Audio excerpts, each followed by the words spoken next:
د مقاومت شورا روسیه د طالبانو سره د خبرو پر ځای افغانستان د خلکو په محوریت کې خپلې ګټې وارزوي. سلام، وخت مو په خیر. پام وکړئ د نن ورځې تازه خبر ته. د افغانستان د ژغورنې ملي شورا له روسیې وغوښتل چې له طالبان سره تعامل پر ځای د افغانستان د خلکو او دغه هیواد له سیاسي ټولنې سره په تعامل کې خپلې ګټې وارزوي. دغه شورا د پنجشنبې په ورځ د غبرګولي په 10مه د اعلامیې په خپرولو سره د روسي چارواکو د وروستیو څرګندونو او په هغه هیواد کې د ترهګرو ډلو له لیست څخه د طالبانو د ایستلو د احتمال په اړه غبرګون ښودلی دی. د افغانستان د ژغورنې د ملي مقاومت شورا زیاته کړه، یقینا د افغانستان د خلکو ملاتړ به د دواړو هیوادونو د ګټو لپاره اوږدمهاله مثبتې پایلې ولري.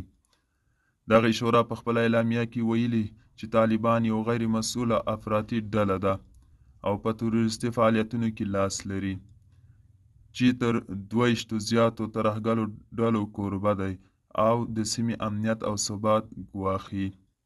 د افغانستان د ژغورنې ملي شورا د دوحې او مسکو د غونډو په ګډون د افغانستان په اړه نړیوالو غونډو ته هم اشاره کړې ده. دغه شورا ویلي دي د دوحې غونډه، د مسکو ناسته او نورې غونډې هغه وخت اغیزمنې کېدای شي چې ټولې اغیزمنې خواوې د ګوندونو، قومونو، مدني ټولنو او ښځو استازو ته په یادو غونډو کې د ګډون بلنه ورکړل شي او د غونډې ته له اوسنیو حالاتو څخه د انتقالي حکومت پر جوړېدو، د بیا رغونې پر لارو چارو، د قانون حاکمیت او د خلکو له ارادې څخه رامنځته کېدونکي حکومت په لارو چارو تمرکز وکړي.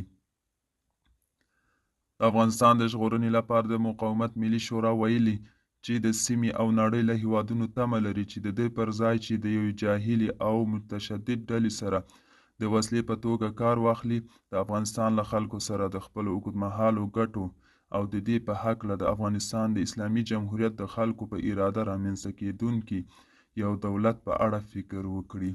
دوستانو، دا و د نن ورځې چمتو کلی خبر. تر بیا هم په الله سپارم. ښې چارې، ښه وخت.